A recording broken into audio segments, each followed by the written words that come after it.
Admiral Sarah Chen stood before the United Earth Council, her holographic presentation showing the latest data from humanity's deep space monitoring network. The room was silent as she gestured toward the massive energy signature detected at the edge of the solar system. 3 days ago, our quantum sensors detected a fleet of vessels unlike anything we've ever seen. They're using some form of faster-than-light travel that's completely foreign to our understanding of physics. She paused, letting the implications sink in. Ladies and gentlemen, we are no longer alone.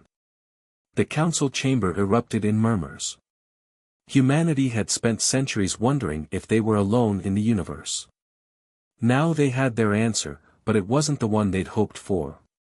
These weren't peaceful explorers coming to welcome Earth into a greater galactic community. The vessels are clearly military in nature, Sarah continued, bringing up detailed scans. Their energy signatures suggest weapons systems far more advanced than our conventional defenses. They're approaching in a standard attack formation. Council President Marcus Rodriguez leaned forward.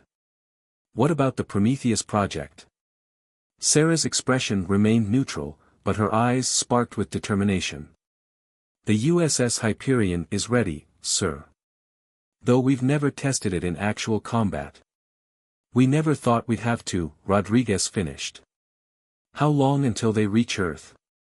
48 hours at their current speed. They've been broadcasting the same message on all frequencies for the past hour. Sarah activated the communication feed. A harsh, mechanical voice filled the chamber, "Attention primitive species of Sol system. This is High Commander Vexterra of the Meridian Alliance.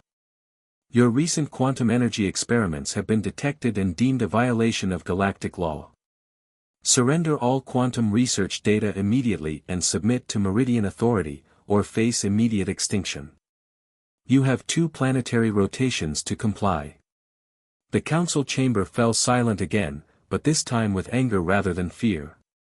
Humanity had spent the last 50 years recovering from the climate wars, finally achieving unity in making unprecedented technological breakthroughs. They weren't about to surrender their independence to the first aliens who showed up with threats. They detected the Hyperion's test runs. Dr. Maya Patel, head of the Prometheus project, spoke up from her seat. But they don't understand what they're seeing. Our quantum manipulation technology is completely different from anything they use. We didn't follow their development path, we created something entirely new.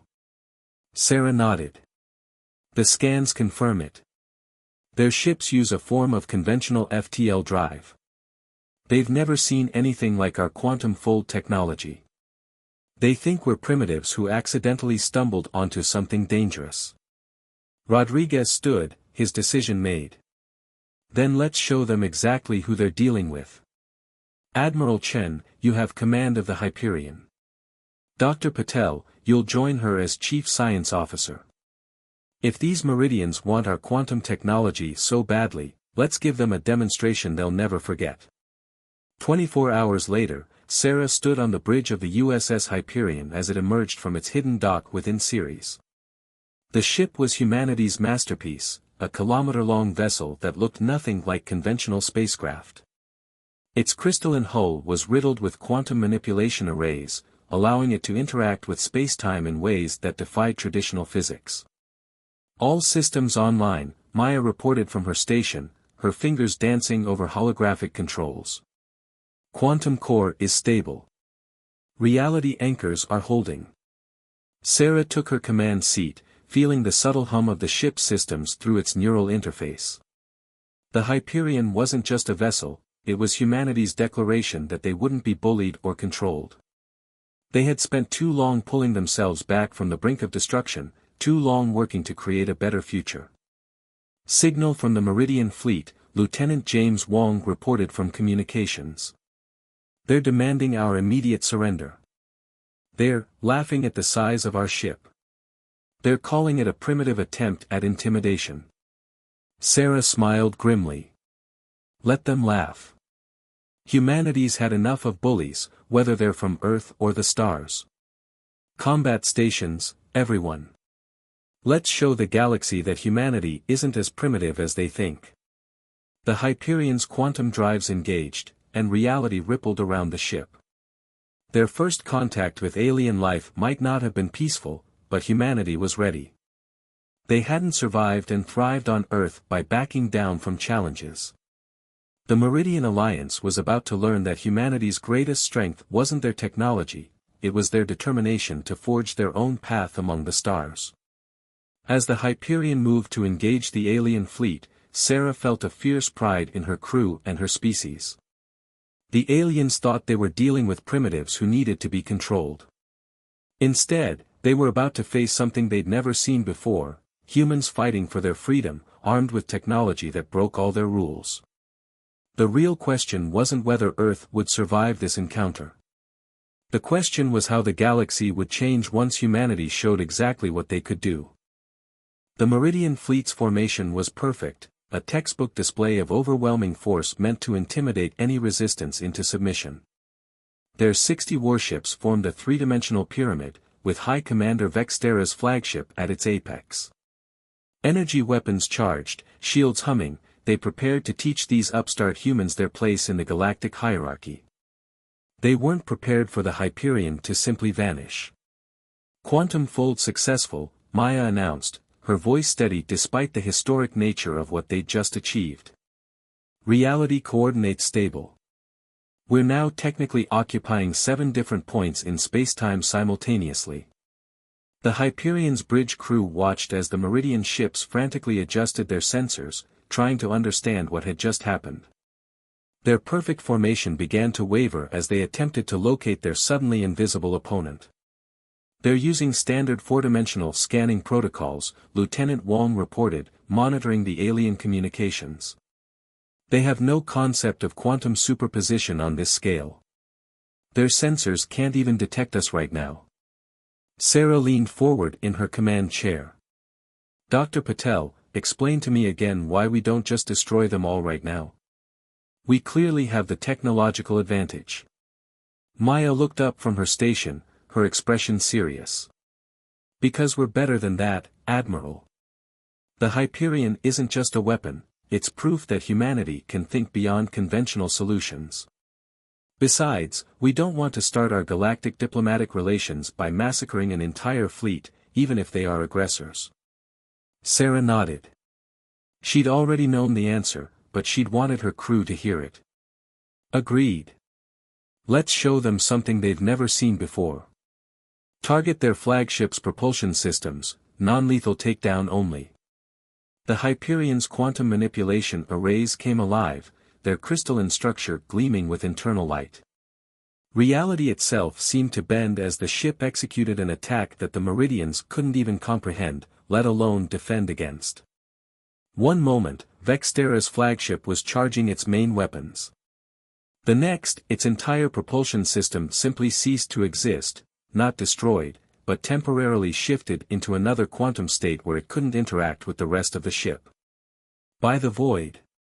The alien commander's startled exclamation came through clear on their communications. What sorcery is this? Our engines, they're just gone.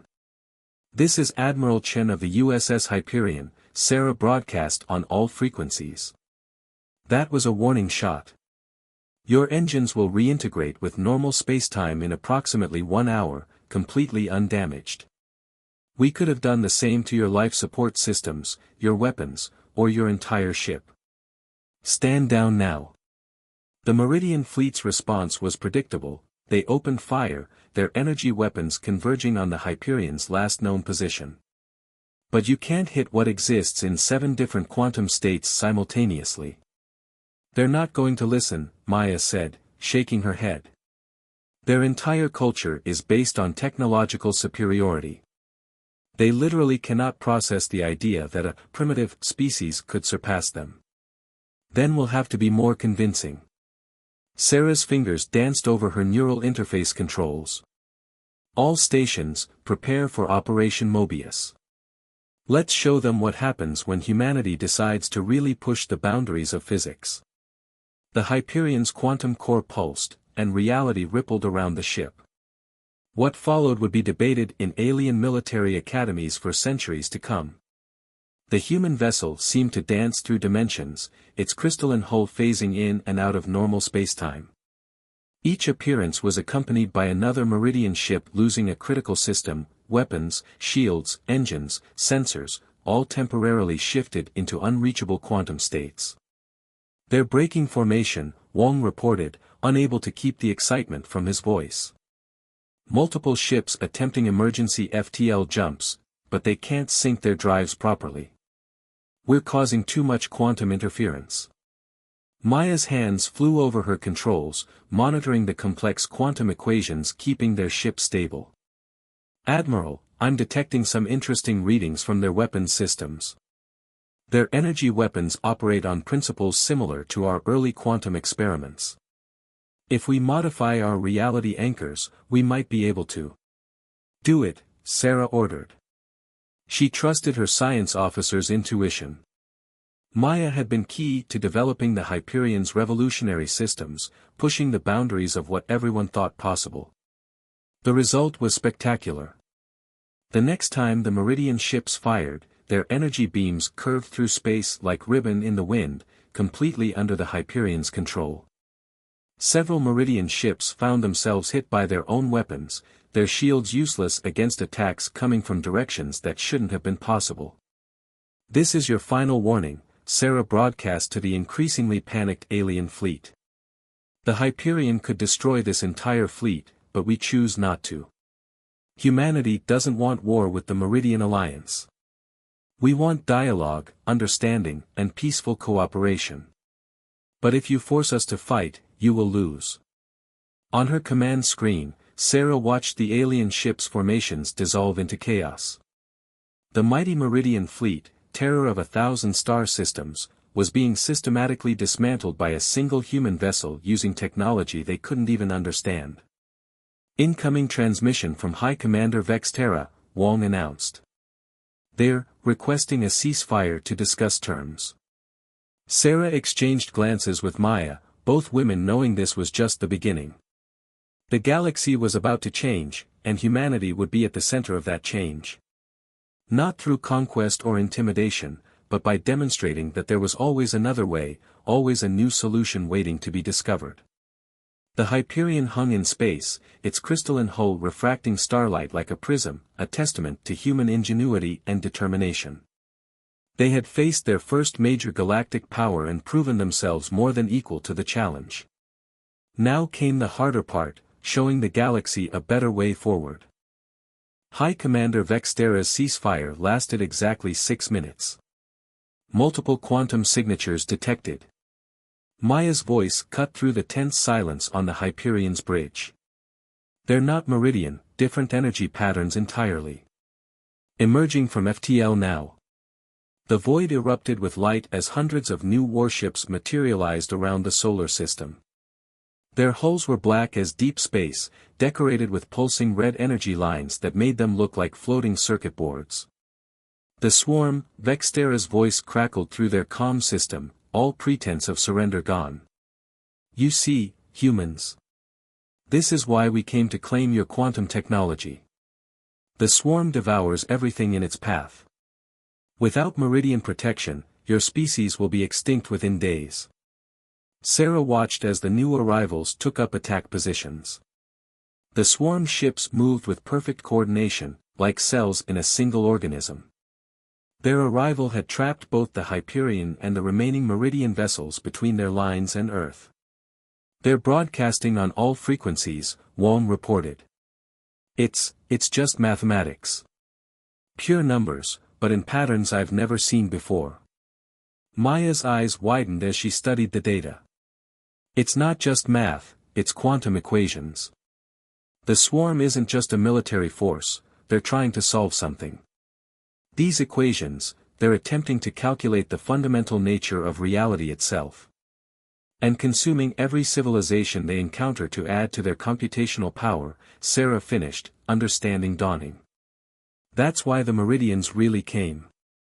They're not the bullies here, they're running scared." The swarm ships opened fire simultaneously, their weapons unlike anything they'd seen before. Beams of pure mathematical probability cut through space, attempting to calculate the Hyperion out of existence. Fascinating, Maya muttered, her fingers flying over her controls. They're not trying to destroy us, they're trying to prove we can't exist. Their weapons are actual mathematical proofs. Can we defend against that? Sarah demanded, watching as several Meridian ships simply vanished, reduced to null equations by the swarm's attack. Maya's face lit up with the kind of smile that usually preceded something impossible. Better. We can show them their math is wrong. Lieutenant Wong, broadcast these equations on all frequencies, matched to our quantum field harmonics. The Hyperion's crystalline hull began to pulse with complex patterns of light. While the swarm tried to mathematically prove reality couldn't work the way humanity had made it work, the Hyperion demonstrated through its very existence that their calculations were flawed. Multiple swarm ships showing signs of computational confusion, Wong reported. Their attack patterns are becoming erratic. I think we're giving them an existential crisis. Sarah couldn't help but laugh. Of course, humanity's greatest defense against a hyperlogical swarm intelligence would be to show them that logic itself had more possibilities than they'd imagined. High Commander Vex Terra, Sarah broadcast.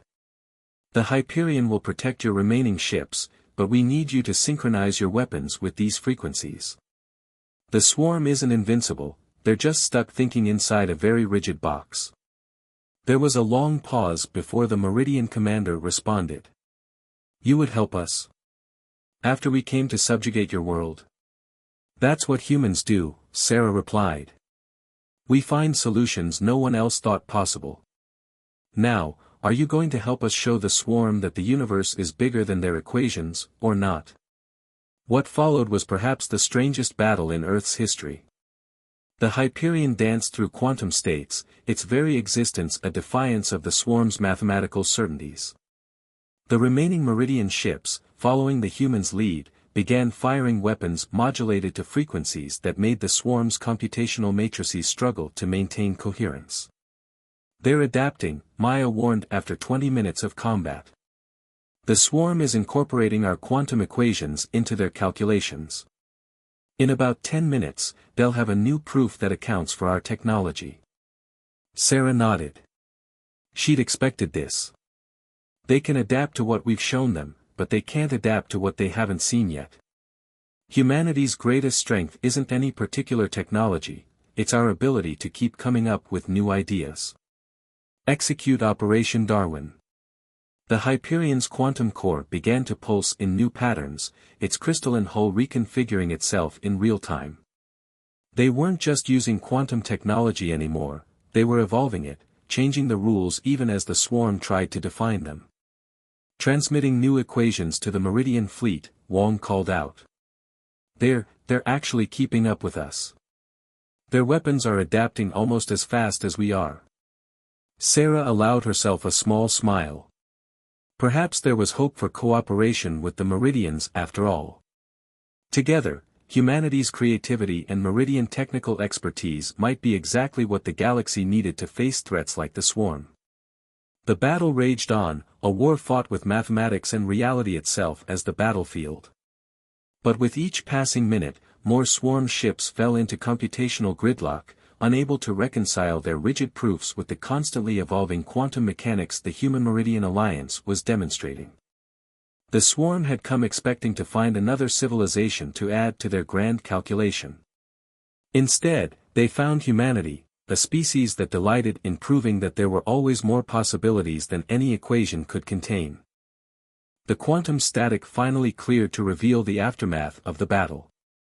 Hundreds of swarm ships hung motionless in space, their computational cores trapped in paradox loops as they tried to process the impossible equations humanity had shown them. The remaining vessels had retreated, their perfectly ordered formation now broken and chaotic. Receiving transmissions from across the solar system, Wong announced. The surviving Meridian ships are requesting permission to approach. And, we're getting signals from at least 6 other alien species. They were watching the whole thing. Maya's hands moved steadily over her console, monitoring the quantum aftermath of the battle. The swarm's retreat created some interesting side effects. Their probability weapons left tears in space-time. We're picking up communications that shouldn't be possible at this distance. Sarah leaned back in her command chair, considering the implications. They just demonstrated humanity's capabilities to a much larger audience than intended. Put the Meridian Commander through first. Vextera's image appeared on the main screen. The alien commander looked different now, their previous arrogance replaced by something approaching respect. The swarm has been attacking our worlds for decades. We thought your quantum experiments would draw their attention. We came to protect you, in our way. By conquering us? Sarah's voice was skeptical. By controlling your development, Vextera corrected. We believed that only strict order could stand against the swarm's perfect mathematics. We were wrong. Your species' ability to think beyond established rules, it changes everything. Maya spoke up from her station. The swarm's attacks left quantum entanglement traces throughout the sector. If we modify our communications arrays, we could establish instant communication with any civilization within 100 light-years. Do it, Sarah ordered. Let's find out who else was watching our little demonstration. The next few hours were a diplomatic whirlwind. The quantum communications network Maya established revealed that dozens of civilizations had witnessed the battle. Many had been victims of either meridian control or swarm attacks. All of them wanted to know how humanity had achieved the impossible. The Kalari Collective offers an exchange of scientific knowledge, Wong reported, sorting through the flood of messages. The NXtra Alliance wants defensive treaties. The Yith Confederation is offering trade agreements. Even some of the disabled swarm ships are broadcasting requests for philosophical discussions. Sarah raised an eyebrow at that last one. The swarm wants to talk philosophy. Maya smiled. We didn't just break their weapons, we broke their worldview. Imagine believing you understood everything about reality, only to have a supposedly primitive species demonstrate that your fundamental assumptions were incomplete. Some of them want to learn. Admiral, Vextera's voice cut in, my superiors in the Meridian Alliance are reassessing their policies. Your defense against the swarm proves that diversity of thought is not a weakness to be controlled, but a strength to be nurtured. We would propose a different kind of alliance. One of equals. Sarah exchanged glances with her bridge crew. In less than a day, humanity had gone from facing alien invasion to potentially reshaping galactic politics. But there were still risks to consider. The swarm will return, she said. They'll adapt to what we showed them today. Then we'll show them something new, Maya replied confidently. That's what humans do. And maybe next time, we won't face them alone. The quantum communications network hummed with activity as more civilizations joined the conversation. Some offered technology, others sought protection, and many simply wanted to learn. Humanity's first major step into galactic society hadn't gone as planned, but perhaps it had gone better than anyone could have expected. The Hyperion's crystalline hull continued to refract starlight as Sarah considered their next moves. They had demonstrated humanity's potential, but now came the real challenge, building something lasting from this moment of crisis. Send word back to Earth, she ordered. Tell them we're going to need more ships. And more importantly, we're going to need diplomats. The galaxy just got a lot more interesting. And in the quantum static between stars, the disabled swarm ships continued their mathematical contemplation, grappling with a reality far richer and stranger than their equations had ever allowed for, a reality where human ingenuity had proven that sometimes the most powerful force in the universe was simply the ability to think differently. 6 months after the Battle of Sol, the Hyperion docked at humanity's first extraterrestrial embassy, a massive space station constructed at the solar system's edge. Its crystalline architecture, inspired by the Hyperion's design, served as a symbol of the dramatic changes sweeping through known space. Sarah watched from the station's observation deck as ships from 24 different species moved through the nearby transit lanes. Some were there for trade, others for diplomatic missions, and a growing number came seeking to study at the newly established Quantum Sciences Academy. The latest results from the Swarm Rehabilitation Project, Maya said, joining her at the window. She held up a data tablet showing complex quantum equations. Those who chose to stay have made remarkable progress. Their rigid mathematical worldview is evolving into something far more interesting. And the others? Sarah asked, though she already knew the answer. Still out there, still processing. But they're not attacking anymore. They're watching, learning, trying to understand how their perfect equations could have been so beautifully wrong. The station hummed with activity around them. In one section, Meridian scientists worked alongside human researchers, combining their millennia of spacefaring experience with humanity's innovative approaches. In another, representatives from formerly subjugated species discussed the formation of a new galactic council, one based on cooperation rather than control. Admiral Chen Wong's voice came through her communicator. The Kalari delegation has arrived for the Technology Exchange Summit. And, you're going to want to see this. They brought something interesting. In the station's main conference room, Sarah found herself staring at a hologram of what appeared to be an ancient space vessel. Its design was unlike anything she'd seen before, yet somehow familiar. We found it buried in the ice of our third moon, the Kalari representative explained, their crystalline body refracting light in patterns that indicated excitement. It's been there for at least 50,000 years. Its quantum technology is, remarkably similar to yours. Maya studied the hologram intently. The crystalline hull structure, the reality manipulation arrays, it's not just similar to our technology. It's the same basic principles, just developed along slightly different lines. Perhaps, the Kalari scientist suggested, the universe itself guides different species towards similar discoveries when they're ready. Your quantum technology may not be unique, but what you chose to do with it certainly was. Sarah thought about that. Humanity hadn't just developed advanced technology, they'd chosen to use it differently than anyone else. Where the Meridian sought control and the Swarm sought mathematical perfection, humans had looked for ways to connect, to understand, to grow. We're detecting new quantum signatures, Wong reported suddenly from his station. Similar to the swarms, but different. They appear to be coming from beyond known space. Sarah exchanged glances with Maya. They both knew this wasn't an ending, but rather the beginning of something much bigger. Humanity had earned its place among the stars not through conquest or submission, but by demonstrating that there were always new ways to approach old problems. Well, Sarah said, looking at the assembled representatives of a dozen species, shall we see what new mysteries the universe has in store for us? The Hyperion's quantum core pulsed gently in its dock, ready for whatever challenges lay ahead.